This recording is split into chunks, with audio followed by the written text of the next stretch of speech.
कोई भी individual exchanges से काफी ज्यादा है। जो कि 17 एक्सचेंजेस भारत में है उससे काफी ज्यादा है। कुल मिला के जो भी 17 एक्सचेंजेस में जो चल रहा है उससे भी ज्यादा है। एमसीएक्स कमोडिटी उससे भी ज्यादा है। और हमारा जो इंडियन करेंसी पेयर मार्केट है उससे भी ज्यादा टर्नओवर होता है मात्र फॉरेक्स। चलिए इसी वजह से आपको जो है बहुत सारे पैसे आपको मिलता है।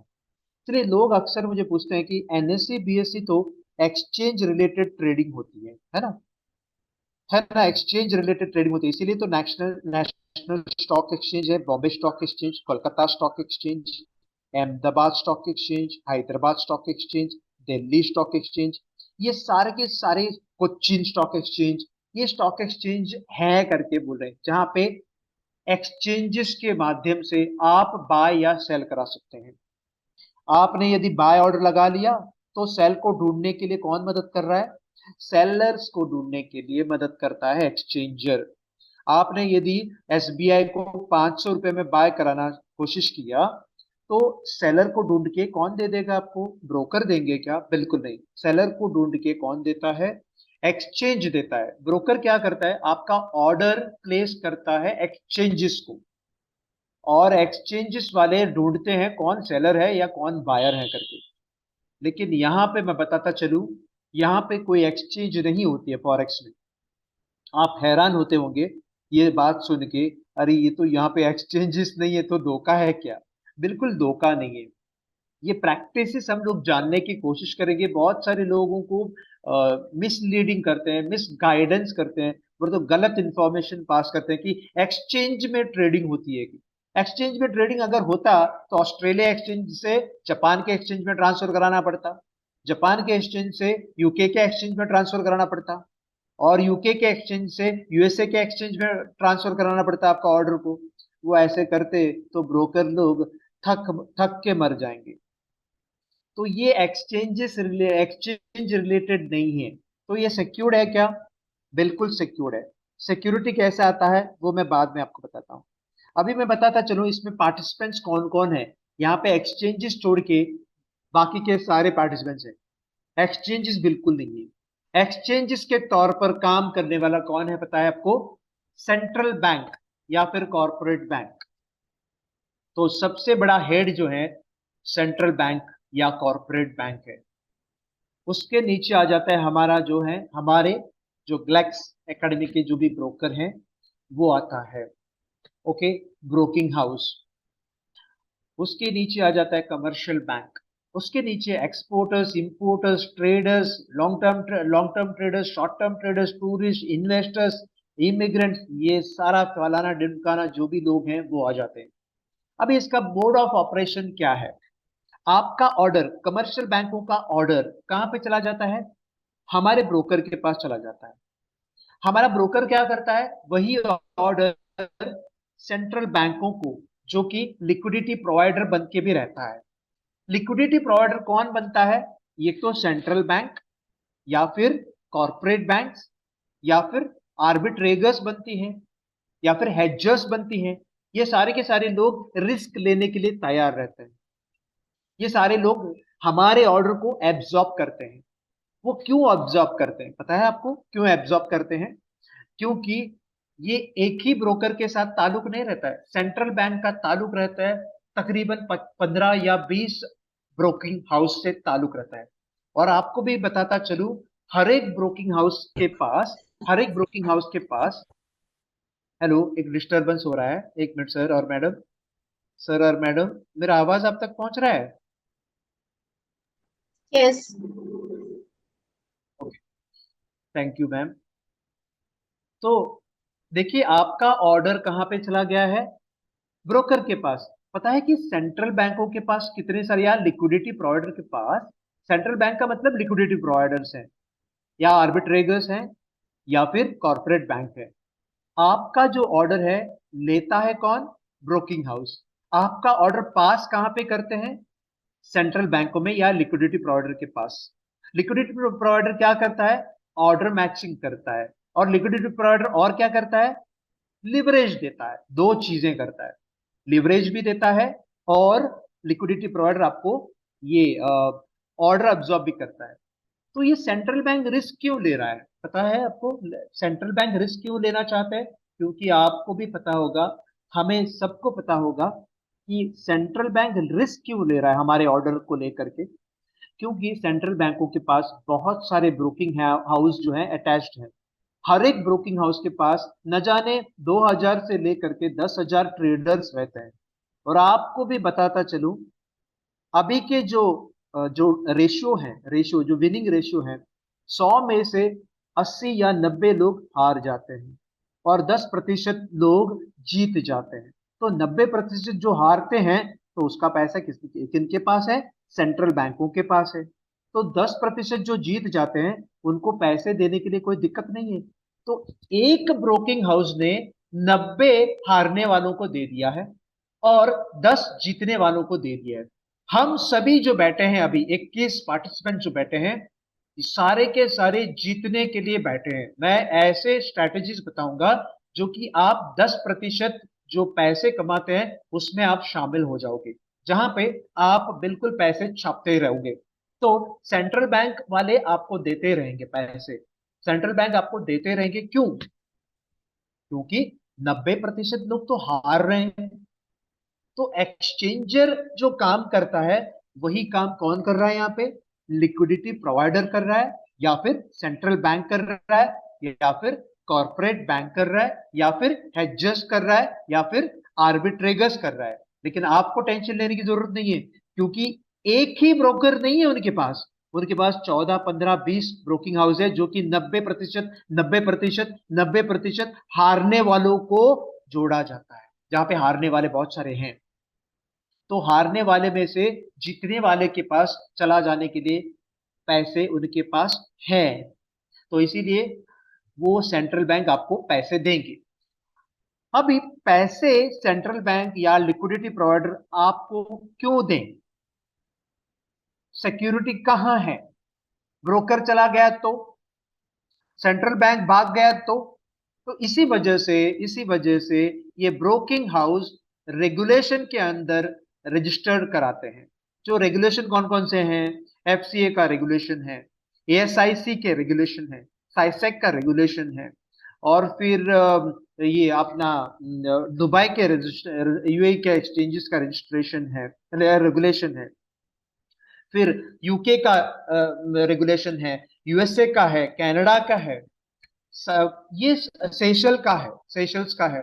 ये सारे रेगुलेशन जो है, कोई भी एक रेगुलेशन बॉडी में आप उतर जाओगे तो बस है, काफी है, आपका पैसा सिक्योर्ड है। आपको चिंता करने की जरूरत नहीं, क्योंकि एफसीए के पास भी अगर होता है तो फाइनेंशियल कंडक्ट अथॉरिटी, जो कि यूके का रजिस्ट्रेशन है, वो 2 साल तपस्या करने के बाद मिल जाता है ना। एएसआईसी की जो ऑस्ट्रेलिया का जो रेगुलेशन है, वो 2 साल तपस्या करने के बाद फॉरेक्स ब्रोकिंग हाउस को दिया जाता है, उनका ट्रांजैक्शन देखने के बाद। तो और साइसेक का जो है 6 महीने से 1 साल लग जाता है, सेशल का जो है 6 महीने से 1 साल लग जाता है। और सबसे बड़ी बात है, यूएई के जो रेगुलेशन, उसको 1-2 साल लगते हैं और अरबों में देना पड़ता है। तो रेगुलेशन के अंदर अगर कोई ब्रोकिंग हाउस है तो आप सेफ है। हमारा जो कंपनी है रेगुलेशन के भीतर आता है, इसीलिए आप चिंता मत करो, आपका पैसा सिक्योर्ड है। आप जितने भी चाहे पैसे कमाना चाहते हो तो आपको पैसे मिल जाएंगे। सिर्फ आपको ट्रेडिंग प्रैक्टिसेस अच्छी करनी होगी। तो आपका पैसा एक्सचेंज है इसीलिए सिक्योर्ड, एक्सचेंज है करके इसीलिए सिक्योर्ड है, ऐसा मानते हैं क्या? बिल्कुल नहीं। मैं बताता चलूं, मैं भी सेबी रजिस्टर्ड मैं भी सेबी रजिस्टर्ड ब्रोकिंग हाउस में काम कर चुका हूं। भारत में सेबी रजिस्टर्ड ब्रोकिंग हाउस में काम कर चुका हूं, वहां पे भी इलीगल प्रैक्टिसेस होती थी। एक्सचेंजेस में नहीं जाता था पूरा जो पोजीशन है ऑप्शंस के या फ्यूचर्स के, स्टॉक के चला जाना चाहिए, क्योंकि वो तो सीएसडीएल और एनएसडीएल में चला जाना चाहिए, सीडीएसएल और एनएसडीएल में चला जाना चाहिए। स्टॉक का जो है वो डीमेटलाइजेशन हो रहा है, डीमेटलाइजेशन बोला तो डीमैट में जानी है। इसीलिए स्टॉक में कोई दिक्कत नहीं है, लेकिन जो भी ऑप्शंस और फ्यूचर्स में जो ट्रेडिंग करते हैं, आप भी जानते होंगे, बहुत सारी कंपनियां पहले जमाने में एक्सचेंजेस में भेजा नहीं जाता था उनका ऑर्डर, वो अपने आप झेल लेता था, अपने आप झेल लेता था। अब इसमें ब्रोकर अगर झेलता है आपके ऑर्डर को, उसको बोलते हैं हम लोग बी बुक प्रैक्टिसेस। ब्रोकर अगर आपका पैसा झेल लेता है तो बी बुक प्रैक्टिसेस है। बी बुक प्रैक्टिसेस बुरा नहीं है, लेकिन अच्छा नहीं, अच्छा भी नहीं है वो। तो हमारा जो प्रैक्टिसेस है वो प्योर ए बुक है, जहां पे आपका ऑर्डर सिर्फ लेने की कोशिश कर रहा है ब्रोकिंग हाउस, और ब्रोकिंग हाउस क्या करता है, आपका ऑर्डर सीधा सेंट्रल बैंकों के पास या लिक्विडिटी प्रोवाइडर के पास भेज देता है। वहां पे टैली किया जाता है और आपका जो है आप जीत जाते हो तो आपको पैसा मिल जाता है। रहा सवाल कमर्शियल बैंक। कमर्शियल बैंकों का जो ट्रेडिंग होती है वो हेजिंग में होता है, आर्बिट्राज ट्रेडिंग में होती है, इसलिए वो लोग भी बच जाते हैं। और एक्सपोर्टर्स इंपोर्टर्स या हमारे जैसे रिटेल ट्रेडर्स, वो खेल खेल के 90% हारने वालों में से रहता है। हारते हैं 90% यहाँ पे, तो हम लोग जीतना चाहिए 10% जो हिस्सा है उसमें हम लोग शामिल हो जाएंगे सर, क्योंकि मेरे जो प्रैक्टिसेस है, मेरे जो ट्रेडिंग प्रैक्टिसेस है, उससे आप बिल्कुल कमाओगे। आपको सिर्फ फॉलो करनी है सर कुछ प्रिंसिपल्स को। ठीक है, अभी आपको समझ में आया होगा, आपका ट्रेडिंग या आपका ऑर्डर्स कभी भी एक्सचेंज में नहीं जाता है। आपका ऑर्डर जाता है ब्रोकिंग हाउस के पास, ब्रोकिंग हाउस का ऑर्डर जाता है सेंट्रल बैंकों के पास। वहां पे डीलिंग होती है, आपका ऑर्डर मैच होती है, वो झेल लेता है, वो रिस्क लेता है। वहां पे अगर कोई सेलर्स बायर्स बैठा है तो एक्सचेंजेस हो जाती है, मैचिंग हो जाती है। नहीं तो एक्सचेंज ऐसा कुछ भी नहीं है, एक्सचेंज पॉसिबल ही नहीं है। चाहे कोई भी ब्रोकिंग हाउस एक्सचेंज से करना चाहा तो सिर्फ एक एक्सचेंज से ही ताल्लुक कर सकते हैं। इसका मतलब क्या है, यूके एक ही यूके, ऑस्ट्रेलिया एक ही ऑस्ट्रेलिया, जापान एक ही जापान। तो आपका जो है सिर्फ 8 घंटे ही काम कर सकते हैं। कितने घंटे? 8 या 9 घंटे ही काम कर सकते हैं। यहाँ पे आप 24 घंटे क्यों काम काम कर रहे हैं? क्योंकि सेंट्रल बैंकों से ही काम हो रही है। तो आप अभी सोचेंगे ये रेट कहां से उतर रहा है, ये रेट कहां से आ रहा है? ये रेट आ रहा है सेंट्रल बैंकों की एक्सचेंज रेट से, कॉरपोरेट बैंक के एक्सचेंज रेट से, और कमर्शियल बैंक के एक्सचेंज रेट से, और ब्रोकिंग हाउस के स्प्रेड लगा के, ब्रोकिंग हाउस के स्प्रेड लगा के वो बिड और आस्क प्राइस लगाते हैं। उनको लास्ट ट्रेडेड प्राइस मिलता है। किनको? ब्रोकिंग हाउस को लास्ट ट्रेडेड प्राइस मिलता है। और ब्रोकिंग हाउस क्या करता है, उनके कमीशन पाने के लिए, उनको कमीशन पाने के लिए वो करते हैं लास्ट ट्रेडेड प्राइस को कन्वर्ट करते हैं बिड प्राइस और आस्क प्राइस में, जहां पे हम लोग बोलते हैं CMP, current market price. Current market price एक ही नहीं होती है, दो होते हैं, क्योंकि बेचने वाला एक दाम पे बैठा है और खरीदने वाले दूसरे दाम पे बैठे हैं। कोई अगर बोले करंट मार्केट प्राइस 200, वो गलत है। करंट मार्केट प्राइस हमेशा दो प्राइस रहते हैं, 201 और 200। खरीदार 200 पे खड़ा है, बेचने वाला 201 पे खड़ा है, उसको बोलते हैं हम लोग करंट मार्केट प्राइस। अगर कहीं एक ही फिगर आता है 200 200 करके, तो उसको बोलते हैं लास्ट ट्रेडेड प्राइस। तो लास्ट ट्रेडेड प्राइस किसको रिफ्लेक्ट मिलता है, किसको मिलता है? ब्रोकिंग हाउस को मिलता है। कहां से मिलता है? सेंट्रल बैंकों से, कॉर्पोरेट बैंकों से, कमर्शियल एक्सचेंजेस से मिलता है। उसका average last traded price, average last traded price via satellite हो या वाया सर्वर हो, इनके ट्रेडिंग प्लेटफॉर्म में मिल जाता है। ये लोग क्या करते हैं, ब्रोकिंग हाउस स्प्रेड लगा के बायर्स और सेलर्स का जो है रेट लगा के छोड़ते हैं, करंट मार्केट प्राइस दिखाते हैं, और आपका ट्रेडिंग चालू हो जाता है। चलिए आगे निकलते हैं, और एक तरीके से मैं आपको बताता चलूं कि हमारे जो फॉरेक्स में इंडिविजुअल ट्रेडर्स हैं, सेंट्रल बैंक्स हैं, कमर्शियल बैंक्स हैं, इन्वेस्टर्स हैं जो कि हेजर्स है, आर्बिट्रेगर्स है, आर्बिट्राज ट्रेडिंग है, फर्म्स एंड कॉर्पोरेशंस है, फाइनेंशियल इंस्टीट्यूशंस है, रिटेलर्स है, एचएनआईज है, और न जाने जो भी एक्सपोर्टर्स इंपोर्टर्स सारे के सारे पार्टिसिपेंट्स हैं यहाँ पे।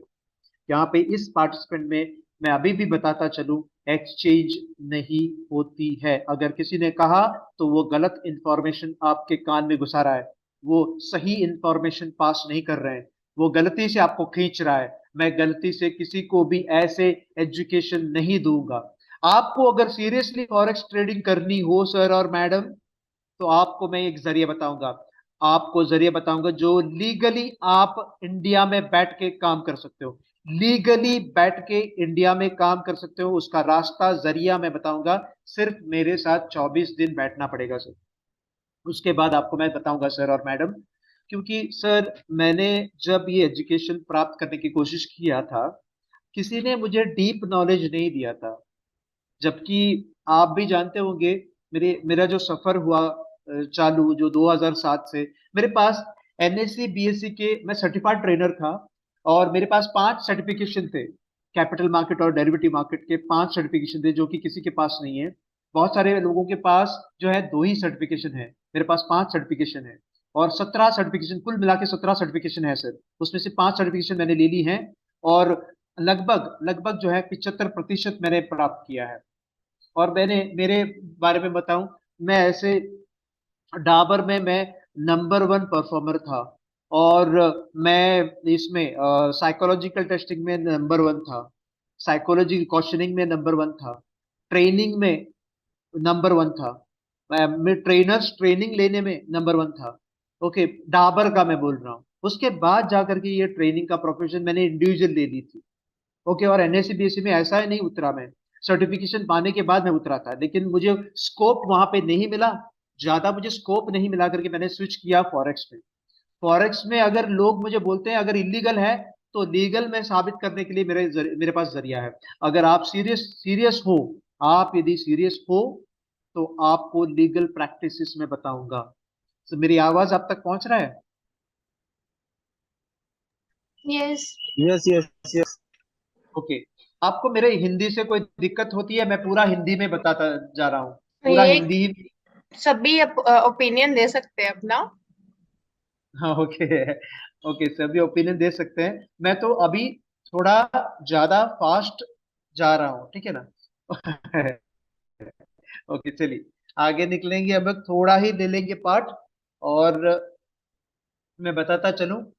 ये जो फॉरेक्स सेशन है वो 24 घंटा चलता है, लेकिन 24 घंटे क्यों हो रही है उसके बारे में बताता चलूं। कि 24 घंटे के काम बिल्कुल नहीं होता है एक्चुअली। होता है 8 घंटे का या 9 घंटे का या 10 घंटे का काम होता है। लेकिन 24 घंटा हम लोग ट्रेडिंग क्यों कर पाते हैं? क्योंकि जो एक्सचेंजेस जो खुलते हैं और बंद हो जाते हैं, वो तो 24 आवर्स है ना, 24 घंटे है। इसी वजह से जो है, हर एक कंट्री के हर एक कंट्री के जो करेंसी है उसमें बदलाव आता है, और उसी बदलाव का जो एक्सचेंज रेट है वो यहाँ पे भी रिफ्लेक्ट होती है।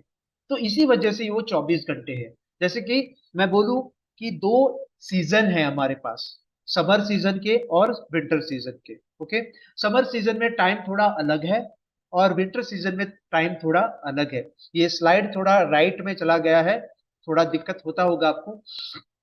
मैं सिर्फ 5 मिनट लेके वाइंड ऑफ करूंगा ये सेशन को, सिर्फ 5 मिनट। मैं बोलता चलूं यहाँ पे कि ऑस्ट्रेलिया का मार्केट इंडिया के समय के अनुसार समर सीजन में 3:30 बजे चालू हो जाता है, और लगभग 12:30 बजे तक वो चलता है। और 12:30 बजने के पहले ही टोक्यो का मार्केट, जापान का मार्केट चालू हो जाता है 5:30 बजे। और बिल्कुल 5:30 बजे से 2:30 बजे तक जापान का मार्केट चालू रहता है। और 2:30 बजने के पहले ही यूके का मार्केट 1:30 बजे चालू होता है। 1:30 बजे से लेकर के 10:30, 10:30, रात के 10:30 बजे तक ये मार्केट चालू रहता है। और 10:30 बजने के पहले ही जो शैतान है सबसे बड़ा, वो यूएसए का मार्केट चालू हो जाता है 6:30 बजे। 6:30 बजे से के बाद 2:30 बजे तक वो चलता रहता है। इसी वजह से जो है वो 24 घंटा है। देखो यहाँ पे 2:30 बजे से 3:30 बजे तक 1 घंटे का जो है रेस्ट मिल जाता है आपको। वो भी हम लोग सोते वक्त आपको रेस्ट मिलता है। सही मायने में फॉरेक्स ट्रेडिंग जो है भारतीय लोगों के लिए बना के रखे हैं, जो कि आप भी जानते होंगे। 5:30 से एक्चुअली काम चालू हो जाता है। जापान के मार्केट चालू होने के बाद अच्छा मार्केट चालू हो जाता है, और आपको बैठना है 6:30 बजे के बाद ही। तो 24 घंटे में कौन से समय ऐसा चुनना चाहिए जो बैठ के आप कमा सकते हो? आप 6:30 बजे, सुबह के 6:30 बजे से 11:30 बजे तक अच्छा एक समय है, ट्रेडिंग करके आप पैसे कमा सकते हैं आराम से। जो है जापान और ऑस्ट्रेलिया का मार्केट जो है अच्छे से चलेंगे, और जेपीवाई और ऑस्ट्रेलिया के जितने भी करेंसी पेयर्स हैं वो अच्छी तरह से चलेंगे। रहा सवाल दोपहर में, दोपहर में 1:30 बजे यूके का मार्केट चालू होता है, तो 1:30 बजे से 2:30 बजे तक आप कुछ ना कीजिएगा। ओवरलैपिंग समय है वो। ओवरलैपिंग समय का मतलब जापान का और यूके का मार्केट चालू रहता है उस समय। तो आपको करना होगा 2:30 बजे से 5:15 बजे तक, शाम के 5:15 बजे तक। 2:30 बजे से 5:15 बजे तक एक अच्छा समय है जहां पे आप काम कर सकते हो। रहा सवाल शाम का जो यूएसए का मार्केट का, तो वो है 7:30 बजे से 11 बजे तक आप ट्रेडिंग कर पाओगे। ये सारा स्ट्रेटेजीज में, जो सुबह का स्ट्रेटेजी, दोपहर का स्ट्रेटेजी, शाम का स्ट्रेटेजी, ये सारा मैं बताता चलूंगा जैसे ही मेरा ट्रेनिंग प्रोग्राम चालू होगा। आपको जो है यहाँ आप सोचिए सर, सर और मैडम, ग्लेक्स एकेडमी, जो कि जो भानु मैडम मैडम के चलते और भानु मैडम के सर के चलते ग्लेक्स एकेडमी ने ये फ्री ऑफ कॉस्ट रखा जरूर है, लेकिन ये बहुत महंगा कोर्स है सर। मेरा अगर इंडिविजुअल कोर्स अभी मैं किसी का लेता हूँ, तो फिर मैं मैक्सिमम जो लेता हूँ वो 2.5 लाख का पैकेज है, और मिनिमम जो लेता हूँ वो 50,000 है। आपको तो निशुल्क, फ्री ऑफ कॉस्ट ये मिल रहा है। मैं बताता चलूं, मेरा एक रिक्वेस्ट है सर और मैडम, प्लीज मेरे दिल से मैं रिक्वेस्ट कर रहा हूँ। मेरा नाम फिर से मैं बता रहा हूँ, मेरा नाम आदर्श है, आदर्श यशोधरन। मैं बिलोंग करता हूँ केरला से, और मैंने कहा 6 लैंग्वेजेस में मैं सिखाता आ रहा हूँ अभी तक। और मेरे सिखाने में कोई भी टेक्निकल आपको इश्यू आ रहा है तो आप बता सकते हैं, मैं रेक्टिफाई कर सकता हूँ। और मैं एक रिक्वेस्ट आपसे करना चाहता हूँ, अभी जो है 19-20 जो पार्टिसिपेंट सर और मैडम जो बैठे हैं, अपना सैटरडे का जो समय अच्छी तरह से फैमिली के साथ बिता बिता सकते थे, लेकिन मेरे सामने ऐसे ही बैठे हैं। सॉरी, आपके लिए डिस्टरबेंस भी होती है, लेकिन एक तरफ से एक जरिया भी है जहाँ पे हम लोग कुछ सीख पाएंगे, कुछ इंफॉर्मेशन हम लोग को हासिल करने का एक मौका है। तो मैं एक रिक्वेस्ट आपको देता हूँ, एक रिक्वेस्ट बताता हूँ यहाँ पे। जो 20 जो पार्टिसिपेंट बैठे हैं सर और मैडम, हर एक इंसान ने अगर सोचा तो 10-10 लोगों को आप लाके बिठा सकते हैं सर। 10-10 लोगों को आप इनविटेशन दे देंगे, तो लगभग 20 × 10, 200 लोगों का जो है पार्टिसिपेशन यहाँ पे हो जाएगी। और 200 लोगों को हम लोग, 200 लोगों तक, या 200 सर और मैडम तक हम लोग ऐसे एक जरिया बताएंगे जहां पे 2 रास्ते से पैसे कमा सकते हैं। दो ही रास्ता। क्या है रास्ता वो?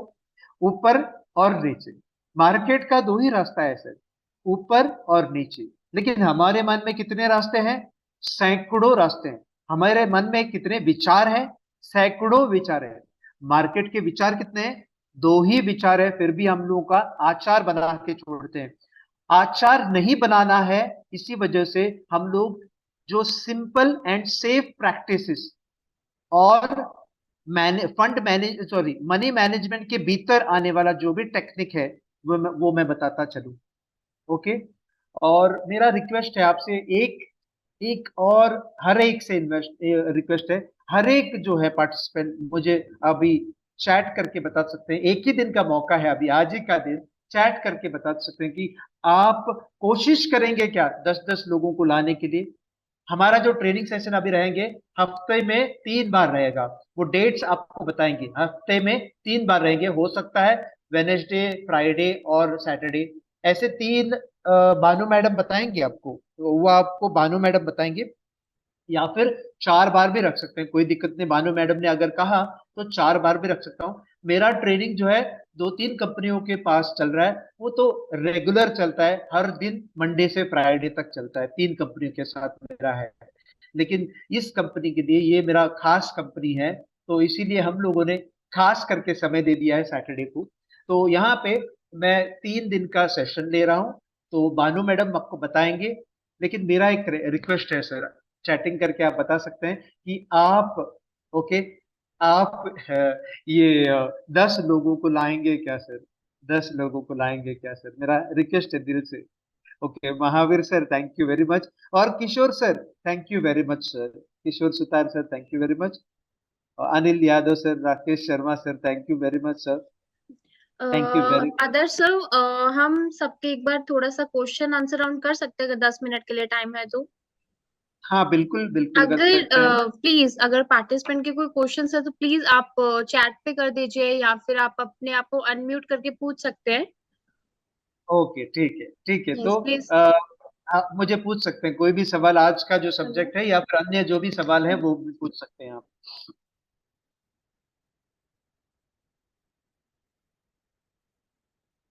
हेलो, म्यूट अनम्यूट करा दीजिए। हेलो, मेरा आवाज आप तक पहुंच रहा है? Hello, sorry. हेलो, आप कोई कोई एक सवाल किया है। 100% we are sure that we invite minimum 20 to 30 leaders. Okay, thank you. Yes sir, audible. Okay, आप मुझे पूछिए sir. Viral Kumar sir, Viral, okay Viral Kumar sir रहेगा, वायरल नहीं, सॉरी। विराल कुमार सर रहेगा। आपका नाम विराल है ना? विराल कुमार, मेरे पहली बार सुना है विराल कुमार। हम लोग अगर इंग्लिश में पढ़े तो वायरल कुमार हो जाएगा, लेकिन आपका नाम बहुत यूनिक है अभी। Viral Kumar sir, okay Viral Kumar sir, आप कोई प्रश्न है तो पूछ सकते हैं।